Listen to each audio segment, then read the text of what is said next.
Apocalipse capítulo 3, versículo 14 em diante, diz assim: carta à igreja de Laodiceia. Ao anjo da igreja em Laodiceia escreva: essas são as palavras do Amém, a testemunha fiel e verdadeiro, soberano da criação de Deus. Conheça as suas obras, sei que você não é frio e nem quente. Melhor seria que você fosse frio ou quente. Assim, porque você é morno, não é frio nem quente, estou a ponto de vomitá-lo da minha boca. Você diz: estou rico, adquiri riquezas e não preciso de nada. Não reconhece, porém, que é miserável, digno de compaixão, pobre, cego e que está nu. Dou-lhe esse conselho: compre de mim ouro refinado no fogo, e você se tornará rico. Compre roupas brancas e vista-se para cobrir a sua vergonhosa nudez. E compre colírio para ungir os seus olhos e poder enxergar. Repreendo e disciplino aqueles que eu amo. Por isso seja diligente e arrependa-se. Eis que estou à porta e bato. Se alguém ouvir a minha voz e abrir a porta, entrarei e cearei com ele e ele comigo. Ao vencedor darei o direito de sentar-se comigo em meu trono, assim como eu também venci e sentei-me com meu Pai em seu trono. Aquele que tem ouvidos, ouça o que o Espírito diz às igrejas. Amém? Uma ocasião eu fui convidado para pregar em uma igreja e era aniversário dessa igreja. Uma igreja bem conhecida e era um culto de aniversário dessa igreja. E eu busquei a Deus uma palavra e Deus me deu essa palavra para pregar nesse aniversário dessa igreja. E eu relutei bastante, porque é um texto bastante pesado para você pregar num aniversário. Geralmente, no aniversário de uma igreja, você vai pregar um texto muito alegre, né? A igreja geralmente vai estar cheia. E Deus me levou esse texto, essa carta à igreja de Laodiceia, e eu tentei de todas as formas não pregar esse texto. Tentei, busquei outras passagens mais alegres, vamos dizer assim, e eu não consegui, irmãos. A gente tem técnicas de pregação, a gente que estuda, a gente desenvolve técnicas de pregação. Você consegue preparar uma pregação, se você quiser, assim, rápido, aí 10 minutinhos você prepara uma pregação, uma mensagem fria, né, vamos dizer assim, uma técnica, né, melhor dizendo. Mas eu fiquei semanas tentando e não consegui. O único texto que eu consegui pregar foi esse. E eu me recordo que, chegando nessa igreja, eu comecei a pregar o texto. Eu comecei a tentar arrumar alguma coisa mais tranquilo para esse... Mas não tem como, né? O texto, você percebe que os versículos são pesados. E eu falei: meu Deus, o que o senhor está fazendo comigo aqui? E a igreja ficou assim, né? E foi uma das mensagens mais assim complicadas, difíceis que eu preguei, porque uma mensagem que não agrada, uma mensagem que eu saí de lá depois, não vi a hora de ir embora, e aí fiz isso, segui a orientação de Deus, preguei esse texto, trouxe as argumentações que o texto nos mostra e fui embora. A igreja ficou, né? E aí passou alguns anos, eu encontrei um irmão dessa igreja, que é um dos líderes dessa igreja. Ele falou: pastor, a gente precisava ouvir aquilo lá aquele dia. É aquilo mesmo, a gente precisava ouvir. Por isso que o texto finaliza com: quem tem ouvidos, ouça o que o Espírito diz às igrejas. Por que eu trago esse texto nessa noite? Porque nós temos vivido um tempo difícil, onde as pessoas se tornaram mornas em relação ao Evangelho. O que o texto nos mostra aqui, essa carta à igreja de Laodiceia, e é interessante que Jesus ele traz comparações, que a cidade de Laodiceia era uma cidade rica, Quem conhece o texto aí sabe que Laodiceia, era uma cidade portuária, uma cidade rica, uma cidade que tinha muitos recursos. E o texto, e Jesus vai trazendo o que eles têm, Jesus vai dando pitadas, né? Para trazer, fazer eles enxergar o que eles precisam mudar nas suas vidas. E nós, o conforto, irmãos, perguntaram para um grande pregador o que as igrejas precisavam para elas avivarem. O pregador respondeu que precisava de perseguição. Porque nós, quando estamos tudo bem em nossas vidas, nós costumamos relaxar, né? Quando as coisas estão muito bem em nossas vidas, naturalmente o homem ele relaxa em tudo, principalmente na questão espiritual, que é extremamente importante em nossas vidas, né? Nós passamos hoje de frente das academias de ginástica, elas estão lotadas, quase todas. As pessoas cuidando do seu corpo, e é importante, sempre eu friso isso aqui, nós somos corpo, alma e espírito, né? Você que é aí homem, mulher, você precisa cuidar do seu corpo, né? Cuidado aí com a obesidade, enfim, é preciso cuidar. Mas nós precisamos cuidar da nossa vida na nossa totalidade. Então as pessoas cuidam muito do corpo e às vezes esquecem do espírito, da parte espiritual. Então é comum as igrejas, as academias lotadas, as pessoas pagam as suas mensalidades ali fielmente para estarem ali fazendo seus exercícios. A Esther aqui participa de academia, né? É corredora, é atleta. Então, nós percebemos esse lado. E pessoas cristãs, pessoas que são de igrejas, e que na maioria das vezes elas estão mornas. E é interessante que Jesus ele traz essa temática aqui, né? Ele vai elogiando, e é interessante que ele traz ele chama aquela igreja de morna, né? Que não é nem fria e nem quente. É interessante que ninguém gosta de bebida morna, né? As bebidas ou elas são quentes, né? Ninguém gosta de um café morno, e ninguém gosta de uma Coca-Cola quente. Ou nós queremos ela gelada ou quente. E Jesus fala então que o morno ele não tem função. E o morno ele vai acabar indo para a sua natureza normal, vamos dizer assim. Um café que você faz no fogo e coloca ali, deixa ele fora da garrafa ali, enfim, a tendência é ele voltar a ficar frio novamente. Então é importante nós que servimos a Deus, irmãos, em nossas vidas. Essa carta é direcionada a uma igreja em específico, mas ela serve para as nossas vidas, para que nós venhamos a sermos loucos por Jesus. Essa é o que nós precisamos, porque aquilo que nos interessa, aquilo que nós buscamos, é o que nós potencializamos as nossas forças. E o que nós sabemos que o melhor que nós temos em nossas vidas é estar, como a Esther cantou aqui, deixar que Jesus tome conta da nossa vida, da nossa história, em toda a nossa essência. Isso é que vai trazer resultado agora e depois.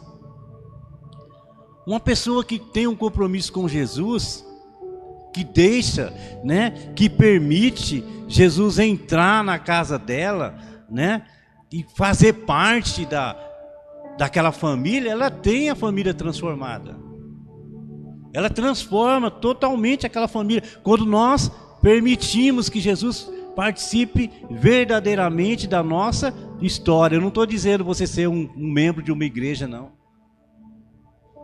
Pastor, eu sou membro da Igreja Batista. Pastor, eu sou membro da Igreja Assembleia. Pastor, eu sou membro da Igreja... Já é alguma coisa. O que Jesus quer dizer, essa igreja era isso, né? Jesus ele começa falando que conhece as obras daquela igreja, né? Uma igreja rica, né? Hoje nós temos o conforto, a gente tem uma igreja confortável, aqui a gente tem até ar-condicionado aqui para o clima ficar bem legal. Nós temos cuidado com o som, aqui a gente está o tempo todo aqui preocupado com o som. Domingo estava alto, eu já falei com o Vitor aí, para a gente tomar cuidado com o som. Nós temos melhoras hoje. O evangelho hoje ele é bem diferente de alguns anos atrás.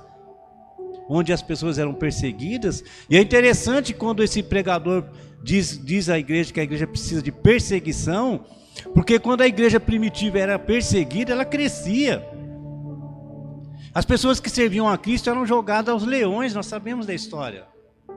Eram devoradas e a história diz que eles cantavam enquanto estavam sendo devorados pelos leões. Imagina, hoje, irmãos, a gente, por um problema bem extremamente menor do que isso, a gente já está, não vou na igreja hoje não, porque, né? Que isso, os primitivos, a igreja primitiva, eles eram lançados nas fogueiras. Quem estuda a história sabe disso. Eles eram queimados vivos em praça pública, atirados aos leões. E hoje, irmãos, a gente tem um conforto tão grande. E Jesus bate a porta. O texto de versículo 20 diz que eis que estou à porta.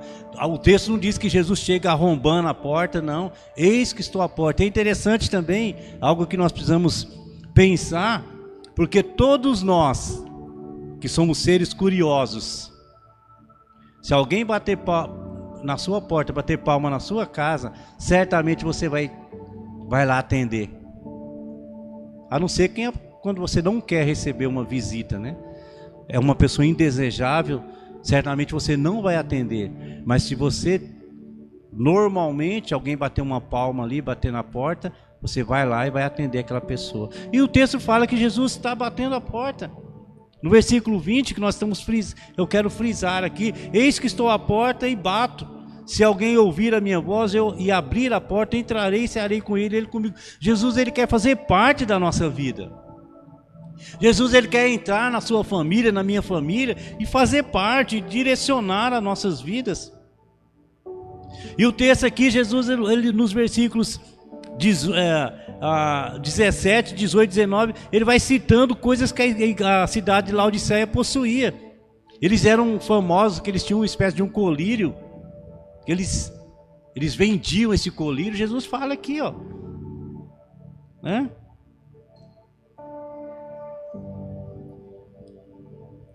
Aqui o versículo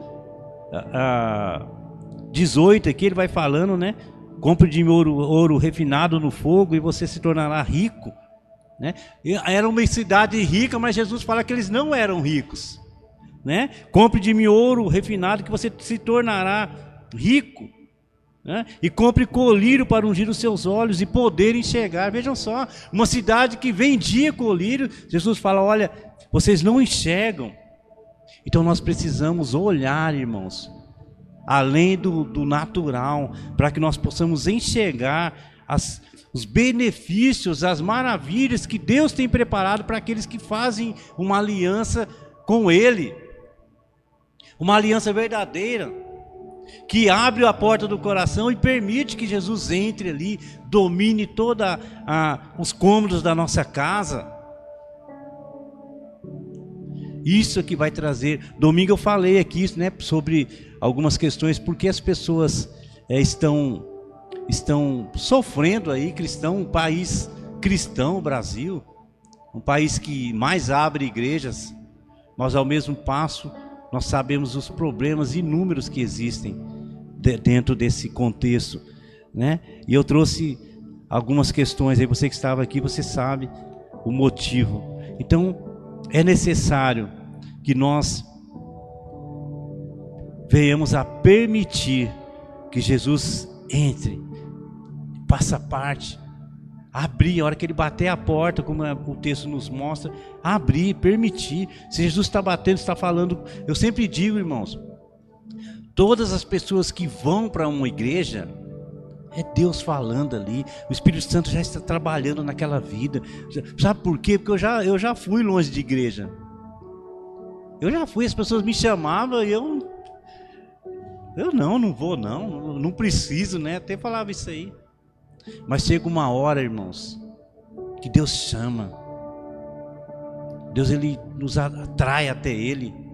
E aí não tem jeito. Aí a gente vai até Jesus, vai até uma casa de oração, vai até um local onde a palavra está sendo pregada, para que nós possamos ouvir a voz de Deus. Então, você que está aqui, você que nos assiste aí da sua casa, que não pôde vir, Deus já está com você, já está falando ao seu coração. Agora é necessário também que eu permito, que eu abra o meu coração na minha totalidade, para que Deus comece, para que possa começar uma transformação na minha vida, de dentro para fora. Não é externo não, porque geralmente há uma transformação externa, né? O crente, quando ele vai para a igreja, geralmente ele muda, né? A roupa dele, as vestes, né? Ele muda. Hoje os crentes estão mais modernos, vamos dizer assim. Mas antigamente usava aquela calça de tergal, né? O crente colocava a calça de tergal, era crente. Mas não é isso que Jesus está falando. Jesus quer que nós mudemos de dentro para fora. Um coração alegre, um coração que perdoa, um coração que trabalha no reino de Deus. Por isso que nós falamos aqui para a igreja: você quer trabalhar? Tem espaço, vem para cá. Pastor, eu quero pregar, pregar é mais difícil, né? Quero cantar, você vai ter que vir ensaiar. Pregar é mais complicado, a gente tem um rigor um pouco aqui com as pregações. Eu quero cantar, eu quero participar, tem espaço, eu quero evangelizar, eu quero participar do reino, eu quero ofertar. E aqui ofertar, irmãos, é uma luta hoje em dia. As estatísticas dizem que apenas menos de 20% das pessoas são dizimistas nas igrejas, né? É uma porcentagem mínima. Então você que tem o dom de dizimista na igreja, saiba que você tem um dom muito especial, porque é você que sustenta financeiramente a igreja.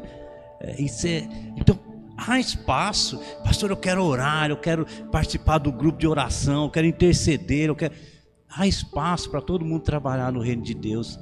Mas aí, irmãos, que a nossa igreja, ela é bastante exigente. Eu falei nessa questão de pregação, porque os pastores aqui precisam ter os cursos necessários, como tudo deve ser bem feito na vida, né?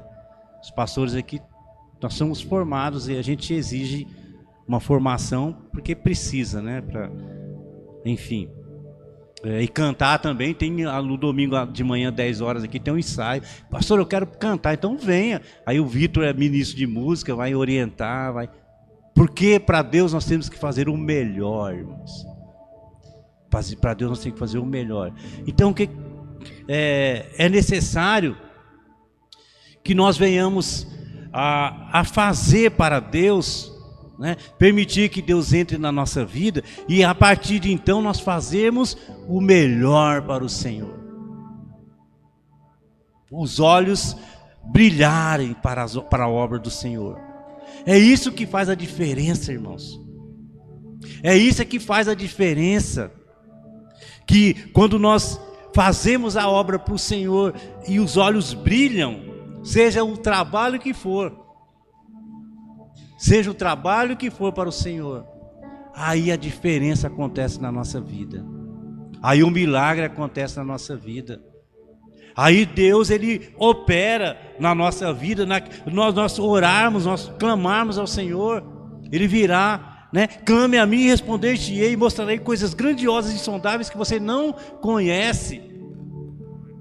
Então é necessário que os olhos brilhem, que você não seja morno. Deus, Ele não quer morno. Por isso que Deus fala que está a ponto de vomitar da boca. Olha que pesado, né? Porque Deus não está interessado em morno. Deus está interessado em quente. E é interessante que Ele fala que era melhor ser frio, porque o frio pode se tornar quente. A pessoa quando chega a ficar morno, irmãos, é que ele já foi frio, já esquentou e já mornou aí, né? Então é preciso fervor. Isso é para nós. Essa palavra aqui é para os crentes, porque à medida que o tempo vai passando, a gente vai ficando morno, né? Fazendo as coisas para Deus de qualquer jeito, né? Todas as quintas-feiras eu já disse isso. Todas as quintas-feiras e domingos, e nos domingos, eu tenho a possibilidade, né, de escolher horário. Eu trabalho por conta própria e na área da construção. E nas quintas-feiras eu não trabalho depois do almoço. Eu fico descansando para o Senhor. E não tem nos faltado nada, irmãos. Eu e o pastor Júnior, a gente tem um trabalho voluntário como pastor, nós não recebemos salário. Tudo que nós ganhamos, a gente oferta para a igreja. E nas quintas-feiras, eu poderia... nem é para a igreja aqui, é difícil eu vir. Quando o pastor Júnior prega, eu venho para cá, faço alguma coisa mais para a igreja. Porque eu descanso para o Senhor. Aí eu fico preocupado. Eu fico preocupado como pastor, quando pessoas podem ir para a igreja e não vão. Talvez esteja morno já. Né? Pessoas que poderiam estar participando do culto, trabalhando. Eu fico feliz quando eu vejo uma menina, uma garotinha igual a Laurinha já trabalhando para o reino. Isso enche o nosso coração. Eu fico feliz, irmãos, muito feliz, porque a vida de pastor é assim, é lá em cima, lá embaixo, lá em cima, lá embaixo. Você se frustra, daqui a pouco alegra, daqui a pouco você quer jogar tudo para o alto, daqui a pouco você... É desse jeito, tá? Mas eu fico feliz com algumas coisas. Eu fico feliz que viemos para o Rossum, minha família da Daniela está aqui ouvindo a palavra. Isso é alegria no nosso coração. É isso que enche o nosso coração, que enche os nossos olhos, fala, vale a pena servir ao Senhor. Eu fico feliz, irmãos, quando a pessoa pega o dinheiro suado dela, ele tira seus dízimos ali, do Brasil, que é um país tão complicado, que as coisas tão difíceis, pessoas tiram o seu dízimo, a sua oferta. Eu fico feliz, com temor. Tem uma moça que trabalha na casa da minha mãe, trabalha já há bastante anos, quase 20 anos na casa da minha mãe. Ganha pouco, né? Salário mínimo ali. Todo mês, irmãos, ela pega R$50 ali para ajudar. Ela nem vê aqui ainda, no ar-condicionado que a gente está desfrutando aqui. Ela ganha pouquinho. Ela tira R$50 todo mês do pagamentinho dela para ajudar no ar aqui. Uma moça dessa, irmão, você acha que ela já não está...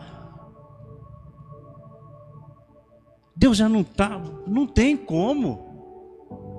Porque é uma área tão sensível, a área financeira, mas ela com amor ali, com as coisas difíceis, ela tira o dinheirinho. É participante do reino de Deus. É participante do reino de Deus. Isso que enche o nosso coração. E é isso que Deus quer da nossa vida, que nós não sejamos mornos, mas que nós sejamos quentes. Porque Ele está batendo a porta, né? Ele quer entrar na sua casa, Ele quer cear, né? Participar da ceia ali é intimidade. Ninguém leva ninguém para jantar, para almoçar na casa se não tiver intimidade, não. Deus, Ele quer ter intimidade comigo e com você. E olha só no versículo 21 para a gente fechar. Ao vencedor darei o direito de sentar-se comigo em meu trono. Olha que promessa maravilhosa, irmãos. Que promessa. Nós somos seres hedonistas, que nós queremos a terra, né? É bom a terra, né? É bom. Mas há coisas maiores, espirituais, preparadas para nós, que a gente não consegue imaginar. E Deus, Jesus traz isso aqui. Ao vencedor darei o direito de sentar-se comigo em meu trono, assim como eu também venci e sentei-me com meu Pai em seu trono. Aquele que tem ouvidos, ouça o que o Espírito diz às igrejas. A melhor coisa da nossa vida, irmãos, é estar, como que você cantou mesmo? É estar participando, né? Como que é o refrão daquela música, certo? O melhor prêmio é estar contigo. É isso que Jesus quer na minha vida, irmãos. e na sua, na nossa, é estar conosco, é participar das nossas lutas também. Nós temos problemas aí, e muitos, tem uns que tem mais, outros tem menos, mas Jesus, ele quer participar também desses problemas que eu e você temos. Ele quer fazer parte disso também, dos problemas. Os maiores problemas que eu tive na minha vida foi onde eu conheci Jesus de perto, irmãos. Bem de pertinho ali.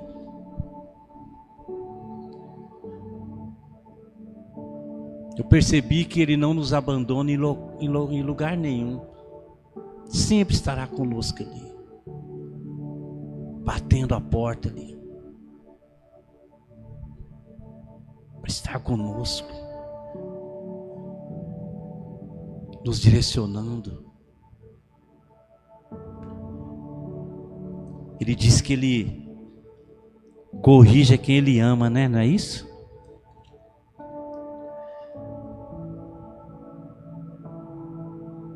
Jesus, Ele nos dá conselho. Aqui, versículo 19: repreende e disciplina aqueles que eu amo. Se Jesus fosse um pai negligente, Ele deixava correr. O pai negligente, ele não corrige, né? Ele deixa. Mas o texto fala que Jesus, ele disciplina, ele corrige aqueles que Ele ama. Então, até a correção de Deus é para o nosso bem. Então, irmãos, vale a pena, brilhe os olhos, não deixe, não troque, né? As pessoas, eu já estou finalizando aqui, as pessoas têm trocado estar com Jesus por qualquer coisa.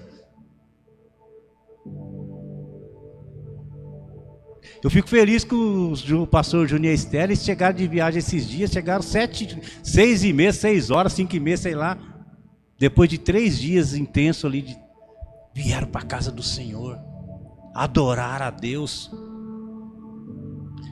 porque entendem também que é o melhor lugar onde nós podemos estar, porque as pessoas têm trocado por alguma outra coisa bem menor, e sabemos que é bem menor, qualquer coisa é bem menor, extremamente, né, menor do que o nosso Deus.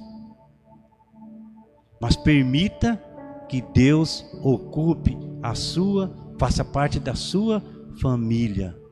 Permita isso. Aí você vai ver a diferença que dá na sua vida, irmãos, em todos os aspectos. Amém? Vamos nos colocar de pé, vamos orar.